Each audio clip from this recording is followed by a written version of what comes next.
à tous, bienvenue. Mesdames, Messieurs, installation annoncée des députés issus du très controversé scrutin du 28 avril dernier au Bénin. Depuis le 16 mai, c'est chose faite, sous haute présence des hommes en armes, ville ultra sécurisée, Cotonou. Porte-Novo, en l'occurrence, un Parlement particulièrement sous haute surveillance, les députés de la 8e mandature de l'Assemblée nationale ont officiellement pris fonction. Une nouvelle ère, sans doute, dans la vie démocratique du pays. Pour une première fois, aucun acteur de l'opposition n'y siégera. La liste, faut-il le mentionner, ayant toutes été invalidées. Un Parlement donc monocolore avec ses 83 députés, tous de la mouvance présidentielle. Pour d'aucuns, c'est toute une page d'une vie démocratique exemplaire qui se referme ainsi. Installation de la 8e législature de l'Assemblée nationale, la consolidation de la démocratie, un défi majeur. C'est bien là, mesdames, messieurs, le thème en débat pour ce numéro de votre émission 100% Bénin. Et pour nous accompagner, le regard croisé d'un acteur politique et d'un analyste. Déjà, sur ce plateau, à ma droite, Mathieu Coco, acteur politique. Il fait partie de la fine fleur qui accompagne le régime au pouvoir. Mathieu Coco, bonjour. Bonjour Joël. Et merci d'être une fois encore à nos côtés. Merci aussi de nous inviter. Non, le plaisir de partager cette de voix et ce plateau est pour tous, mesdames, messieurs, chaque fois que besoin se pose. En face de lui, Jos Perso Anago, journaliste, analyste. Il est le directeur de publication du quotidien béninois d'information, d'analyse et d'investigation, la Dépêche. Jos Perso Anago, bonjour. Bonjour chers confrères et bonjour aux téléspectateurs de CK TV et bonjour à mon compatriote ici présent sur ce plateau. Merci pour la disponibilité. Sous haute surveillance militaire, c'est ce qu'on aura singulièrement remarqué, la nouvelle Assemblée nationale du Bénin, essentiellement constituée des députés des deux partis de la mouvance présidentielle, UP, Union progressiste, BR, Bloc républicain, a été installée pour les 4 prochaines années. Aucun parti de l'opposition n'y siégera. Une première depuis 1995. Mathieu Coco, comment avez-vous vécu cette journée du 16 mai? Merci beaucoup. Je remercie aussi les téléspectateurs. Ce 16 mai, nous l'avons vécu comme on a toujours vécu toutes les installations des nouveaux députés. Et il n'y avait rien de spécial pour moi. Aussi, je me suis dit à un moment donné que ce Parlement sera peut-être celle qui fera beaucoup de surprises. Parce que il pourrait déjouer donc les plans de tous les Béninois, croyant peut-être que c'est le Parlement qui va faire vraiment caresser le chef de l'État dans le sens des poils. Mais attendons de voir, on ne peut rien dire maintenant, ils ne viennent que de prendre fonction. Et pour le dire encore, rien de particulier, tout s'est passé normalement comme d'habitude et puis il n'y a pas de grande chose à dire. Ok. Alors, Jos Perso Anago, l'homme des médias, a accordé une attention particulière à cette installation. Il y a eu des articles annonces jusqu'à l'événement. Comment le directeur de publication et ensuite le professionnel de médias, sous sa plume, a suivi l'événement? Merci, chers confrères. Comme ce n'est pas du ping-pong, c'est vrai, j'ai écouté mon compatriote qui est un acteur politique, intervenu tout à l'heure, qui a estimé que tout s'est normalement bien passé. Bon, je suis presque certain qu'il n'en est pas convaincu, puisque que ça s'est passé à l'image de tout ce que nous avions toujours vécu. Je suis là aussi désolé, et il est convaincu sincèrement, intérieurement, que tout ne s'était pas passé comme on en avait l'habitude. L'habitude que nous avions, moi j'en ai vécu une bonne poignée d'événements du genre. Je ne crois pas que ce qui s'est produit à cette dernière installation de la 8e législature se soit déjà produit dans ce pays, à moins qu'on ne me démente. Je n'ai pas souvenance que l'on ait militarisé les alentours et toute une capitale, pour ne pas citer Porte-Novo, avant d'installer des députés. Ça a été toutes les autres fois des instants de fête, où les députés élus, tellement heureux, invitent le reste de la population et tout Porto-Novo était bondé. En fait, on voyait des gens festoyer, des sachets d'eau en main. Bref, ça a toujours été toutes les autres fois. Donc, c'est des images qui ont manqué. Oui, et là, mon compatriote ne peut le refuser. Ce qui s'est passé à cette 8e législature ne s'était jamais produit auparavant. C'est évident. À élection totalement spéciale, installation spéciale, prise de fonction spéciale. Pour ne pas dire prise de fonction extraordinaire, installation extraordinaire. C'est ce que l'on a vécu à Porto-Novo. Et je ne crois pas que les Béninois puissent me démentir. Mais il a dit quelque chose d'intéressant. Il dit que tous les Béninois, il parlait de pronostics, seront pris à défaut par la nouvelle Assemblée. Donc, tous les Béninois étaient sceptiques, y compris lui-même. Tous les Béninois étaient sceptiques, tous les Béninois étaient interloqués par rapport à cette situation. Donc, je partage d'ailleurs sa vision de ce que l'ensemble des Béninois étaient surpris par ce qui s'était produit et ont été aussi surpris par ce qui s'était fait à l'installation de cette mandature. Oui, à l'installation, c'est vrai qu'il y avait un cachet un peu tout spécial. Mathieu Coco a apporté un peu sa quinte en ce que, sans doute, il y a eu plus de peur que de mal, ça aussi on peut le souligner.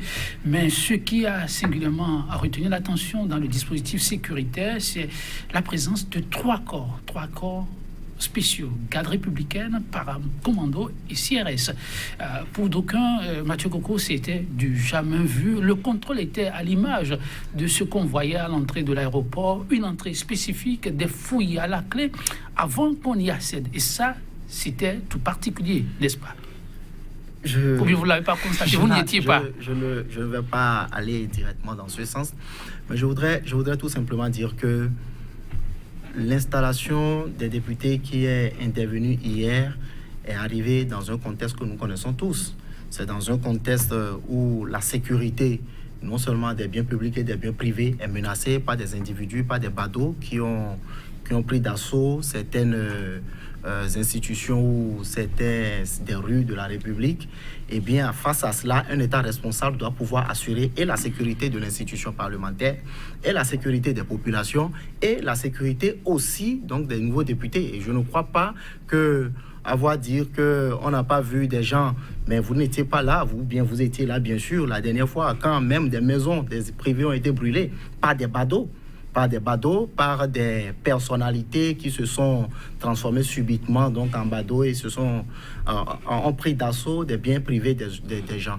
Et face à des situations pareilles, l'État ne doit pas croiser les bras. Il faut assurer la sécurité des gens. Et je ne crois pas que ce soit vraiment extraordinaire que dire que le fait qu'il y ait un détachement de sécurité pour sécuriser non seulement l'institution parlementaire, donc les biens privés qu'il y a autour du Parlement, soit quelque chose d'extraordinaire. Je ne crois pas.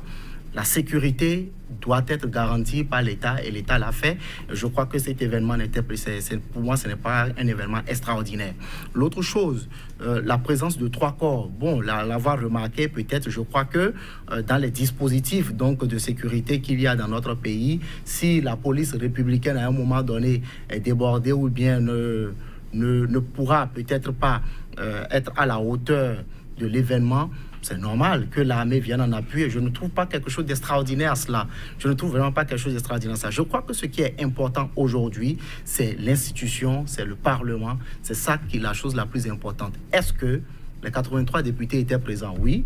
Est-ce que le bureau provisoire, le bureau d'âge a été installé? Est-ce que l'installation des députés a été déroulée normalement selon le règlement intérieur de l'Assemblée nationale, selon la Constitution? Si tout cela est respecté, pour moi, tout le reste, c'est un non-événement.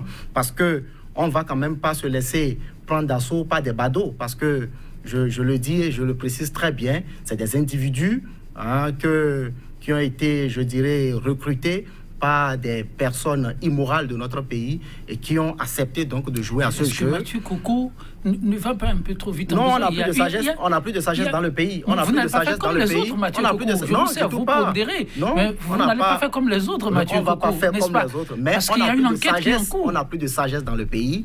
Il s'est fait tout simplement que les gens nous ont promis, d'accord. Déjà le 28 avril, ils nous ont promis de brûler les choses. Ils ont brûlé. Ils nous ont promis de faire tout ce qu'ils ont fait jusque-là et ils sont en train de le faire. Ne demandez pas à un gouvernement de croiser les bras chaque fois à les voir faire parce que à la fin, c'est la responsabilité de l'État. Je ne crois pas qu'il y ait quelque chose s'il s'agit de la responsabilité de l'État, l'État a pris ses responsabilités au regard des informations à sa portée avant d'évoluer. J'ai senti que Jos Pezo veut faire quelques faits complémentaires. Allez-y rapidement. Merci, chers confrères. Et une fois encore, je voudrais dire à mon compatriote, j'insiste, nous sommes des compatriotes. Nous n'avons que ce seul pays, bien sûr, en bien et en commun. Et justement, certaines personnes veulent le brûler. Il y a plusieurs façons de brûler. On peut brûler rien qu'en faisant des incantations. Les incantations peuvent brûler. C'est-à-dire, on brûle dans la terre rien qu'à partir des incantations. Et qu'est-ce que je veux dire par là? À la date d'aujourd'hui, je cherche, puisque moi c'est mon job, je cherche des passages, des propos de personnalités, bon, pour emprunter son terme, bado, parce que là c'est anachronique, personnalité puis tiret bado. Je cherche des propos, des déclarations de ces personnalités qui ont promis brûler. Parce qu'en fait, il faut appeler les choses par leur nom. On va peut-être dire que c'est l'opposition politique du Bénin. Alors si c'est le cas, je voudrais qu'on me cite une seule personne ou une personnalité ou un personnage de cette opposition politique qui ait tenu des propos du genre. C'est toujours important. Il faut parler sur preuve. Par contre, il ne nous est pas... on l'a appris tous ici, on l'a vu, vidéo, propos tenus par un responsable étatique, pour ne pas nommer un ministre en charge de la sécurité intérieure du Bénin, a tenu des propos où on a entendu brûler, casser. Mais je voudrais opposer à ces propos des propos venant d'autres Béninois, des personnalités dont on fait qu'à chaque fois, juste, je ne veux pas appeler de nom parce que je n'en ai pas trouvé moi, qu'on m'en oppose. Je retiens que la situation au Bénin reste toujours très délétère. On espère que la calmie viendra. Avec votre permission, nous allons un peu évoluer dans le débat. Oui, les députés, les 83, ont officiellement été installés dans leurs fonctions. Ce fut une séance présidée par un doyen d'âge. Cette cérémonie, très attendue et suivie de très près, n'a pas manqué de susciter toute une série de réactions. Je vais vous inviter à réagir sur une réaction parmi tant d'autres, avant de revenir sur le doyen d'âge qui a tenu un certain nombre de propos perchoirs que vous avez aussi suivis. Nous allons, avec votre permission, essayer d'apprécier rapidement un pan de l'intervention de l'ancien garde des Sceaux, professeur d'université, et c'est dans cette poursuite qu'il est intervenu. Il s'agit du professeur Victor Tokpanou, l'homme qui a eu des plumes très acerbes face au régime et qui a été reçu à la veille du scrutin du 28 avril par le chef de l'État. Victor Tokpanou est revenu un peu sur la cérémonie. Je vous livre un pan de son intervention. Il dit, je le cite, « Cette installation, si on y prend grade, pourrait conduire le Bénin là où on le veut aller. Et plus rien, en tout cas, à partir de cet instant, je reprends ce bout de phrase, plus rien ne sera comme avant. » Comment on peut l'expliquer? Je veux le regard du politique et le regard du professionnel des médias. Pour Victor Tokpanou, avec cette assemblée, plus rien ne sera comme avant. Alors, l'homme politique observe ça sous quel angle? Moi, je crois toujours que les cadres politiques sont toujours dans les mains de certaines personnes. On a fini les élections.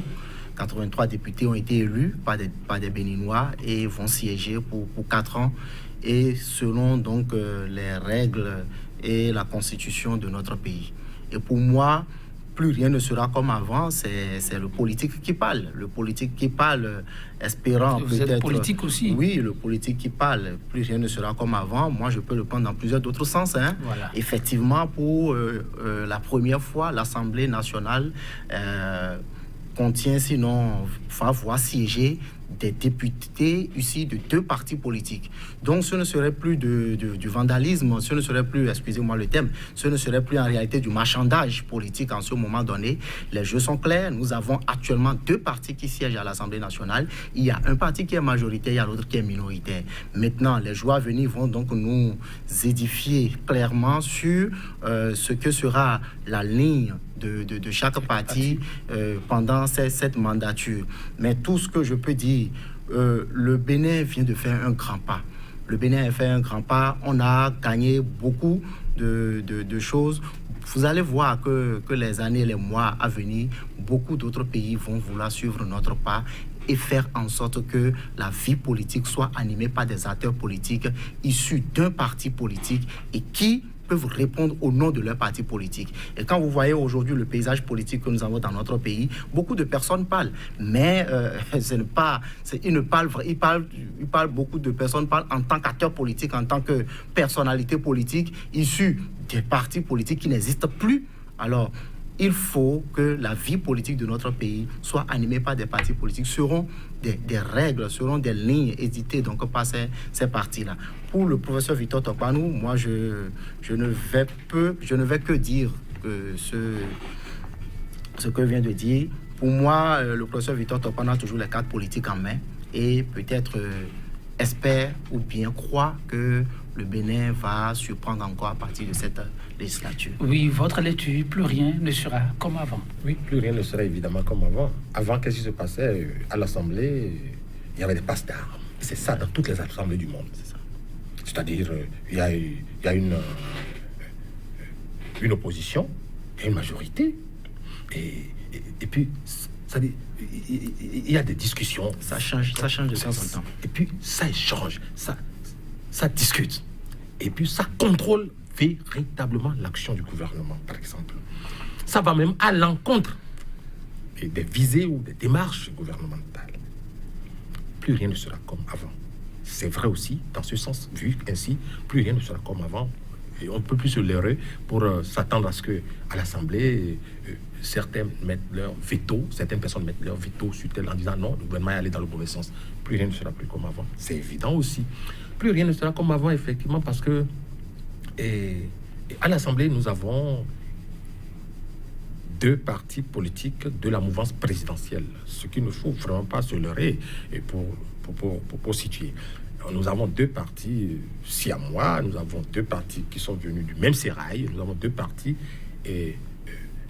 incités, promus et pratiquement mis en place par une et même personne, le chef de l'État. Il a voulu, il a obtenu. Ces 2 partis sont les seuls aujourd'hui à l'Assemblée nationale. Donc plus rien ne sera comme avant. Évidemment, avant, on avait beaucoup de partis. Comme au départ, beaucoup de partis étaient sur la ligne de départ pour compétir à ce scrutin. Malheureusement, on les avait éliminés pour n'en garder que les 2 présidentiels, les 2 partis présidentiels, les 2 blocs présidentiels. Donc plus rien ne sera comme avant, effectivement. Si je dois faire cette lecture, je me dis, nous ne verrons plus au sein de cet hémicycle les grands débats, les grandes contradictions d'où jaillissent la lumière. Nous ne verrons plus ça et donc plus rien ne sera comme avant. Plus rien ne sera comme avant. D'une manière ou d'une autre, c'est vrai, plus rien ne sera comme avant dans la posture, la configuration. Pour Wallis Zoumarou, doyen d'âge ayant procédé à la cérémonie d'installation et leader du bloc républicain, il s'agit d'une aube nouvelle. Je le cite, avec cette dernière élection, ça c'est Wallis Zoumarou, le message du peuple est on ne peut plus clair. C'est lui qui le dit. La 8e législature doit travailler pour relever les défis auxquels attend le peuple. Votre réaction, Mathieu Coco, sur ce bout de phrase? Non, mais je crois que cela traduit exactement ce que je viens de dire tout à l'heure. La population s'est exprimée le 28 avril dernier, a choisi 83 députés. Ces députés n'ont pas été élus pour leur propre plaisir. C'est parce que le peuple, à un moment donné, se sent sent vraiment des besoins veut voir son pays se développer plus. Et c'est à cause de cela, justement, que ces missions ont été confiées ou bien que ces députés ont été élus. Donc, ils doivent rester en harmonie avec le peuple. Ils doivent travailler à relever les grands défis qui sont les défis de développement de notre pays, parce que ce pays a besoin, comme vous le savez, de beaucoup de coups de balai. Et parce que nous avons passé plusieurs moments, ou sinon plusieurs années après le renouveau démocratique, à s'enfoncer davantage. On ne va pas revenir là-dessus parce que les indicateurs avant la prise de fonction du président Patrice Talon sont là et les indicateurs aujourd'hui encore sont en train de s'afficher et tout le monde voit clairement la crédibilité que le pays est en train de gagner à l'international et il faut le sauvegarder, il faut sauvegarder cela, il faut travailler encore à aller plus loin. Je crois que les députés, leur rôle c'est de contrôler l'action du gouvernement, mais c'est aussi de légiférer. Donc légiférer pour alléger les conditions de vie des populations, légiférer pour que les populations puissent obtenir donc une vie paisible ou bien puissent avancer donc dans leurs activités. Je crois que ces députés, ils ont cette lourde mission de travailler à légiférer en harmonie, bien sûr, avec les réformes qui sont en cours dans le pays pour que les populations puissent être un tant soit peu soulagées. Donc, je crois que ce passage du discours du doyen d'âge l'exprime carrément et c'est ce que je pense personnellement. Oui, Georges Pessot, oui, puisque regardez, si c'est un peu délicat. Ce passage du doyen d'âge était quand même assez clair, hein? Bon, à moins, puisqu'il a le regard du professionnel. Il a délivré en français, et pas en français compliqué, en français simple. C'est-à-dire, c'est un grand défi qui se pose désormais à cette législature. Et quel défi? D'écouter le peuple. Mais le peuple dont on parle s'est exprimé comment? Le peuple dont on parle s'est exprimé, si on doit s'en tenir aux chiffres. C'est important, sinon l'histoire va nous rattraper. Allez-y. Si on doit s'en tenir aux chiffres, il y a d'un côté 27% de participation, le taux le plus bas de toute l'histoire de ce pays, et d'un côté, le reste, 77%, ou enfin 73%, ce qu'on veut. C'est aussi le peuple, à moins que ce ne soit plutôt la majorité du peuple qui ne soit pas prononcé, qui ne soit pas allé dans les urnes. C'est important. Et le doyen d'âge disait que c'est un gros défi pour cette législature d'en tenir compte. C'est ma lecture. Et je ne crois pas me tromper, puisque c'est aussi clair. Et je n'ai pas cru comprendre que le doyen d'âge ait pu dire les 20 et quelques % qui sont représentés dans cette assemblée doivent se replier sur eux-mêmes. Non, il a plutôt demandé à ce que cette législature regarde du côté du peuple et écoute le message du peuple. Le message est clair. Le peuple a dit, c'est comme un référendum. Le peuple a exprimé sa désapprobation par rapport à un certain nombre de choses. Et ça transparaissait à travers la déclaration de l'honorable Waly Zoumaro. À moins que l'on ait une autre lecture. Okay, en tout cas, on est en instant décryptage et le regard du journaliste reste son regard, le regard de l'acteur politique reste son regard. On va avancer. Je vais revenir sur un aspect. Oui, allez-y. C'est-à-dire que depuis quelques jours, c'est vrai, les hommes de médias travaillent à donner plus de vie à cela. Et je ne suis pas trop d'accord parce que dire que c'est 27%, dire que c'est le taux le plus bas de l'histoire. Je suis d'accord, c'est le taux le plus bas de l'histoire, 27%. Mais vous n'êtes pas resté sans savoir aussi que les conditions dans lesquelles les élections se sont passées, c'est pour la première fois dans l'histoire. C'est pour la première fois dans l'histoire que l'opposition, je ne dirais pas l'opposition, que des individus, d'accord, mal intentionnés, d'accord, se sont mis à intimider une population, d'accord, à la veille des élections, à aller menacer des gens, que s'ils sortaient le jour des élections, qu'on allait leur faire du mal, qu'on allait faire ci, à prendre en otage des populations pour qu'ils n'aillent pas voter, d'accord, à brûler des maisons, d'accord, non seulement des élus, mais aussi des privés, à la veille des élections. Dans ces conditions-là, ne demandez pas à une population sous stress, menacée par ces badauds, d'accord, de sortir pour aller, parce qu'il y a des gens qui ne sont pas sortis pour aller voter, non pas parce qu'ils sont contre les élections, non pas parce qu'ils n'ont pas envie d'aller voter, mais parce que les conditions créées par ces badauds dans leur localité, dans leur environnement, ne les permettaient pas de sortir. Et vous savez pourquoi ça s'est passé comme ça? Ça s'est passé comme ça tout simplement parce que les acteurs de l'opposition de notre pays ont pris peur. Ils ont pris peur parce qu'ils se disaient, mais attention, avec ce qu'on voit, avec la façon dont la campagne s'est déroulée, la population risque de sortir massivement pour aller voter. Alors, qu'est-ce qu'il faut faire? Il faut les intimider, il faut les menacer, il faut les faire peur. Et c'est ce qui s'est passé. Donc, une population qui a été terrorisée à la veille des élections, qui a été menacée, ne leur demandez pas de prendre des risques. Ne leur demandez pas de prendre des risques. Oui, donc, pour moi, oui. ce taux s'explique juste par le fait que l'opposition, à un moment donné, a perdu le contrôle de l'action et a décidé donc d'aller dans ce sens-là. Oui, le professionnel des médias. Oui, non, mais nous sommes dans un monde de communication. Oui. Nous attendions aux encablures de 5 millions d'électeurs. Oui, D'électeurs. c'est ça. On est d'accord. Oui. 4 millions et quelques. 100% n'a jamais été réalisé depuis Nous attendions, depuis 90. disais-je, Nous attendions. Nous attendions. nous attendions, disais-je. Oui, le mot utilisé. allez-y. Et de l'histoire de ce pays, vous en conviendrez avec moi, nous ne sommes jamais descendus en dessous de la barre des 50%. Tout à fait. Là aussi, c'est scientifique. Bien sûr. Je voudrais parler. Bon, enfin, moi, je veux parler sur du concret, du réel. Allez-y, Du réel, je ne monsieur. suis pas politique. Moi. Alors, si nous attendions approximativement 5 millions de votants, et qu'à l'arrivée, nous en avons 1 million poussière, cela voudrait dire que ces badauds en griffe, ou alors cette petite opposition qui était déjà, qui aurait déjà perdu, Ils ont tout perdu. tout à fait, a réussi. Alors là, c'est extraordinaire, c'est énigmatique. A réussi par je ne sais quelle alchimie à empêcher.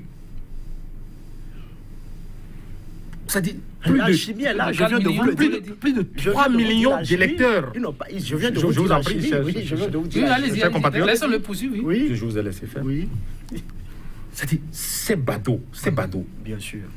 enfin, en griffe, En griffe, ouais. je vous emprunte le thème, ont réussi à empêcher 3 millions pratiquement d'électeurs à aller s'exprimer. Par quel moyen?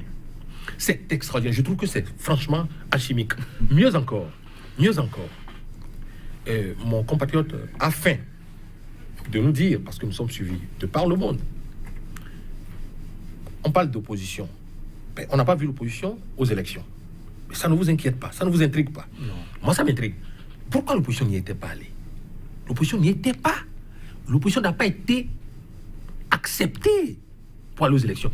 Et mon compatriote disait tantôt que n'eût été les intimidations, tout ce beau monde serait allé aux élections. Bien sûr. Mais c'est extraordinaire. Les Tchoko-Tchoko de Porte-Novo et environ Ouémé Plateau, dont on parle de Fief, se seraient déplacés pour aller voter pour quel candidat? Je voudrais qu'on soit pragmatique et concret. Tous les militants, même s'ils étaient quelques dizaines, tous les militants du parti FCBE seraient allés voter pour quel candidat dans les urnes? Je voudrais m'arrêter, mais j'ai envie de parler aussi des candidats de l'USL.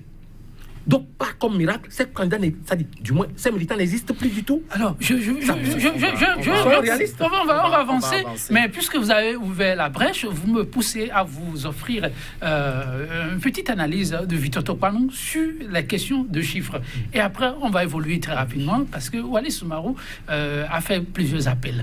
Alors, le professeur dit ceci, il fait le constat qu'avec un taux de participation estimé à 27%, il s'appuie là, dit-il, sur le résultat donné par la Cour constitutionnelle. Il dit, les Béninois, pour lui, dans leur grande majorité, ont tourné dos aux élections et ne se sentent pas représentés par les 83 députés installés le 16 mai.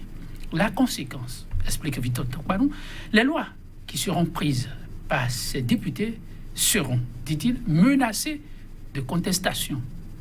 Il craint, dit-il, que le pays n'entre alors dans une zone de contestation et d'incertitude si, entre-temps, on ne trouve pas la juste formule pour colmater les brèches. Qu'est-ce que ça vous inspire?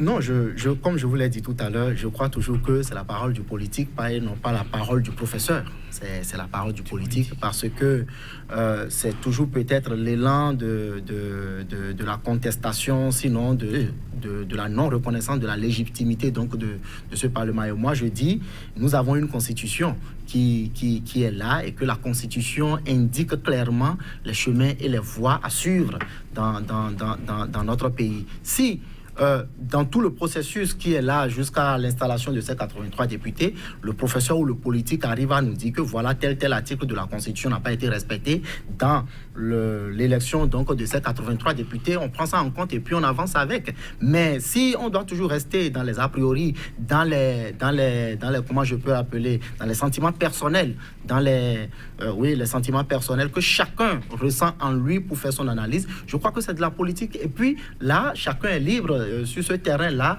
de tirer le drap de son côté. Il est en train de tirer le drap de son côté. De toutes les façons, que ça soit 27%, que ça soit 65%, les députés ont été élus et la Constitution n'a pas, à quelques points donnés, décliner ou bien dire leur illégitimité à partir donc de ce taux de pourcentage.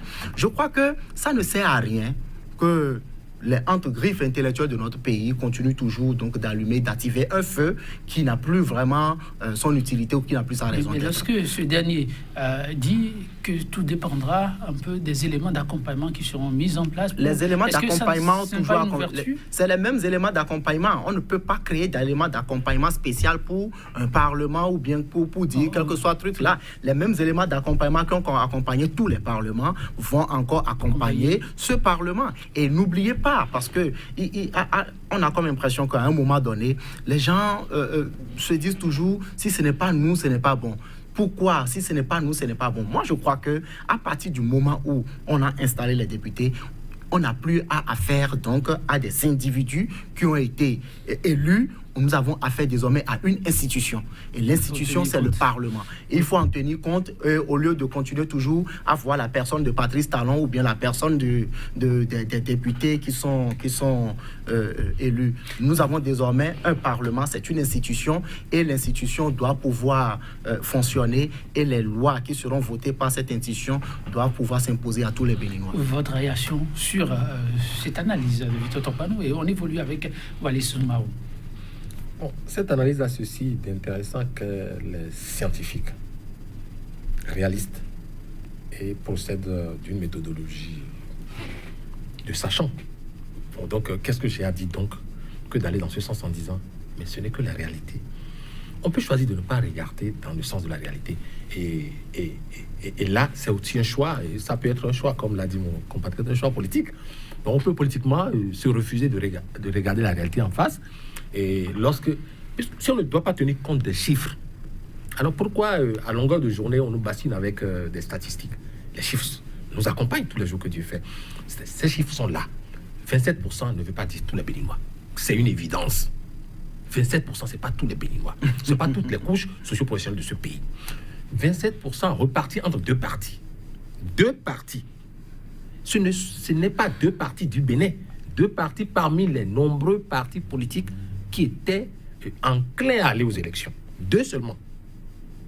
Bon, mais, et là, et si c'est deux, avant tout ce qui a été raconté, si c'est de ne pas pu rassembler la majorité des presque 5 millions attendus, là, il y a un problème. Et ne pas regarder ces problèmes aujourd'hui et dire qu'on va avancer. On avance pour problème. Oublions le reste. Ça pose un problème, moi, à mon sens. Donc, il faut en tenir compte pour l'avenir. Wallis Soumarou est revenu plus d'une fois, avec votre permission, sur le peuple. Le peuple, dit-il, reste notre boussole. Il va falloir ne pas l'oublier, m'a-t-il.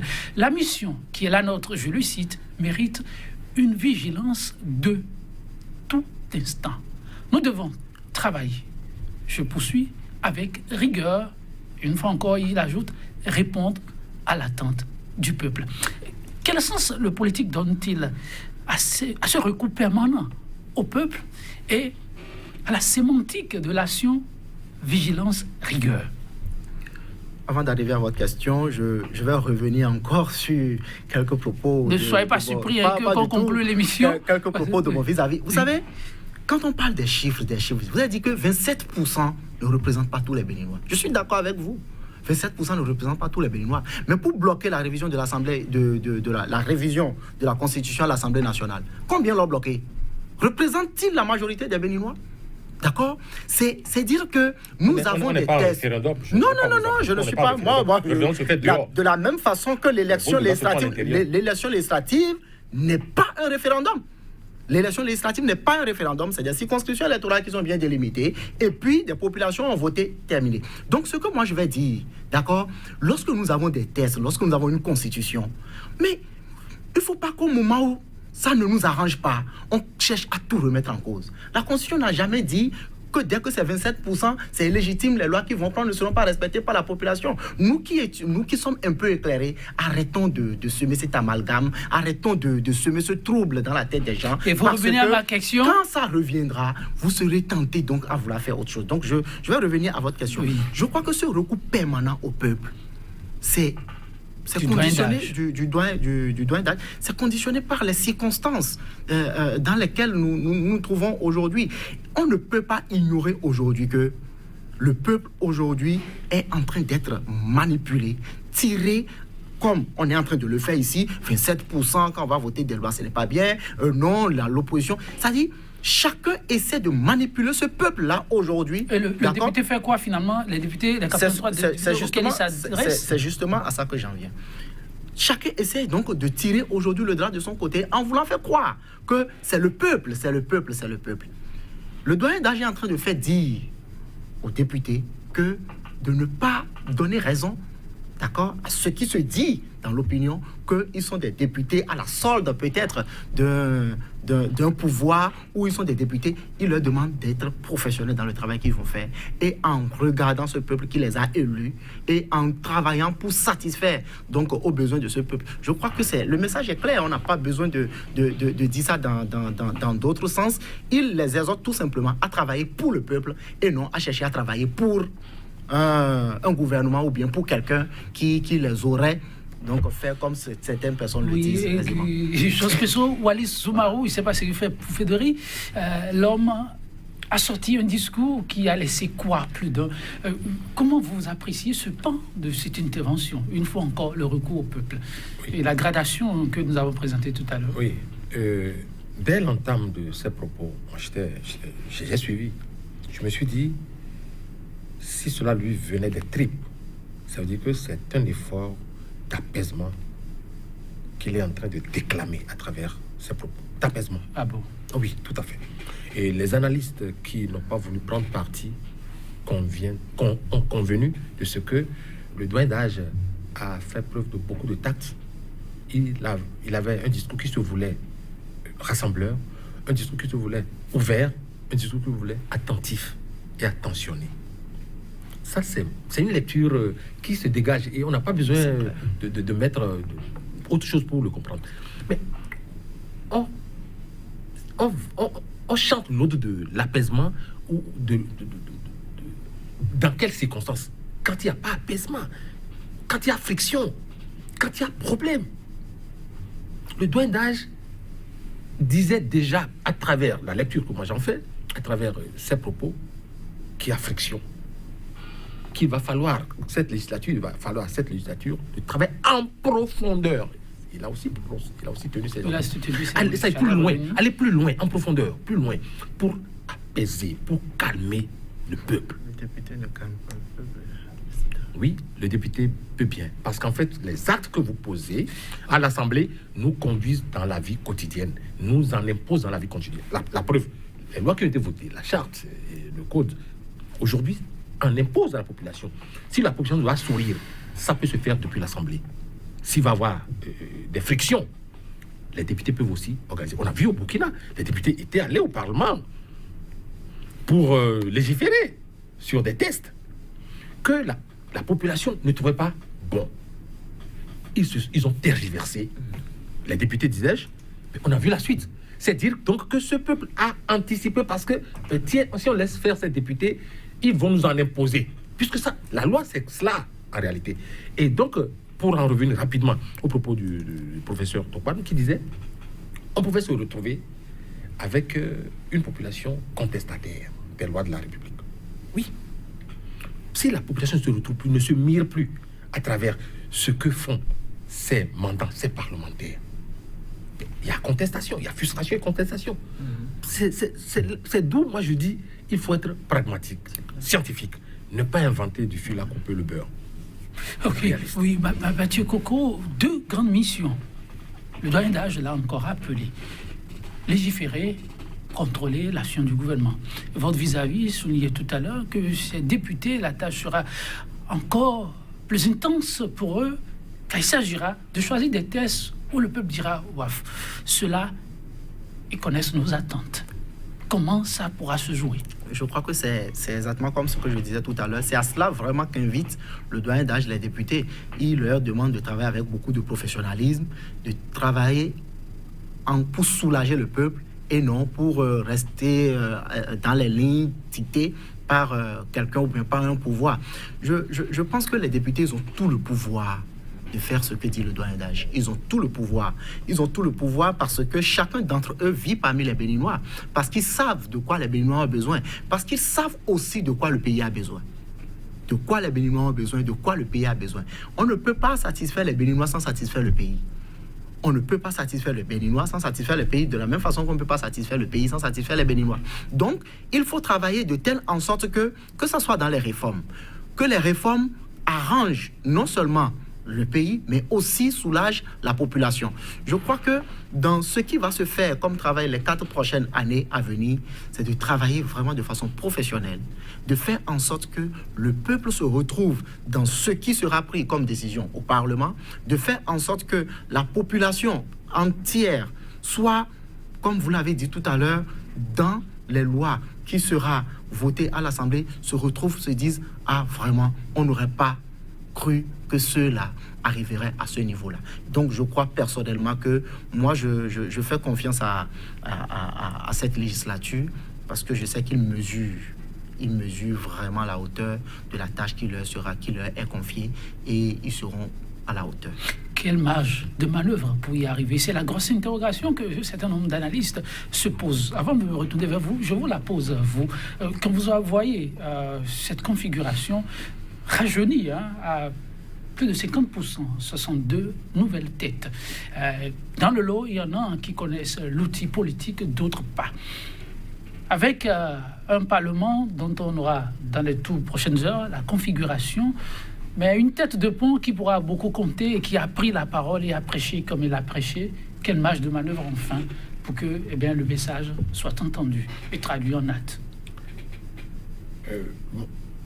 Moi, je dirais ceci. Hélas, mon travail m'impose de mettre parfois en doute avant d'affiner et de peaufiner. C'est mon job, on ne peut pas m'empêcher de le faire. Tout à fait. Et le doute ici me fait dire, au regard de ce que j'ai déjà observé par rapport à la 7e législature, finissante, qui a déposé son bilan, que la majorité des députés, la soixantaine de députés, a été incapable de se livrer véritablement à l'une des tâches majeures qui lui incombe à savoir, le contrôle de l'action gouvernementale. Et on a vu au charbon cette minorité de l'opposition qui était chaque fois montée au créneau pour faire le job à la place des autres. C'est sacré, le contrôle de l'action gouvernementale et le vote des lois. C'est sacré. On ne me dira pas qu'on peut faire l'une et laisser l'autre comme tâche. Et aujourd'hui, dans le contexte qui est celui que nous avons, la marge est d'autant plus réduite que je me dis qu'on va vivre pire que ce qu'on a vécu. À savoir, certaines mauvaises langues disaient que la 7e législature était une caisse de résonance, pratiquement.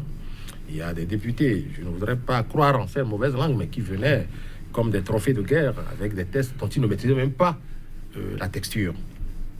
Ce sera probablement pire. Je soupçonne que les marges seront encore plus réduites dans la mesure où, contrairement à ce que nous avions vécu avant, où le chef de l'État est venu trouver des députés en place, ici, il en a fabriqué une bonne brochette, enfin, du moins les 83, qui lui voueront allégeance, forcément, puisqu'il aurait fallu moins que ça. On a fallu moins que ça pour en avoir des copies du genre. Et la prochaine fois, dès lors que ce sont ces députés à lui, qu'il a recruté lui-même, ne me demandez pas de dire autre chose que d'émettre des doutes, de forts doutes, quant à leur capacité à se libérer. Ils vont respecter les désirs du chef, et puis c'est tout. C'est pas compliqué. Oui, Mathieu Coco, plus qu'une minute, on va y aller, vous allez conclure ensuite.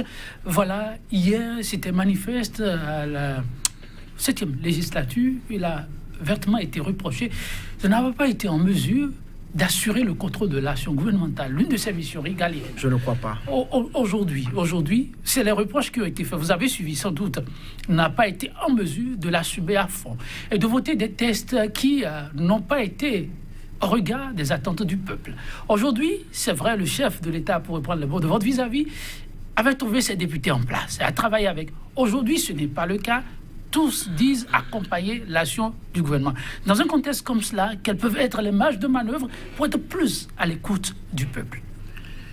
D'abord, je ne crois pas que la 7e législature n'a pas fait le contrôle de l'action du gouvernement, parce que à plusieurs reprises, le gouvernement a été interpellé. Et puis moi, je reviens, je dis que la seule chose qu'il faut mettre dans la tête des Béninois aujourd'hui, c'est de faire confiance à l'institution parlementaire. L'institution parlementaire, et non de regarder les députés, leur qualité, d'où ils viennent, qui ils sont, de quelle région ils sont.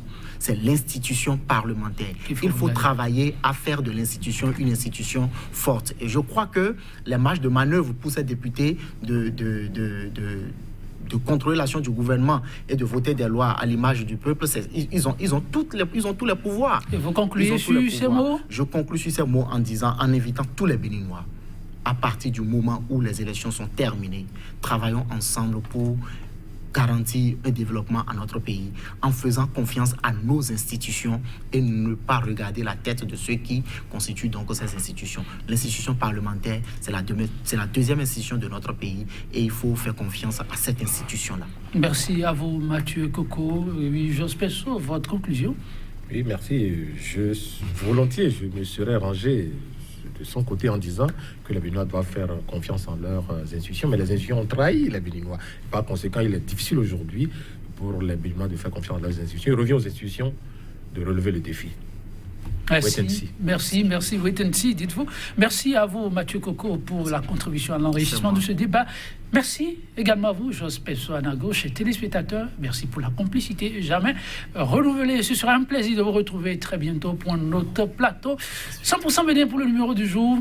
Ce sera terminé. Je vous rapporte cette citation de René Char, que c'était demandé, je ne sais pas pourquoi, au plus fort de l'orage, disait-il, il y a toujours un oiseau pour nous rassurer. Reste à savoir le repérer et se tourner résolument vers lui. Peu importe les circonstances, toujours garder l'espoir. Merci et à très bientôt. Merci.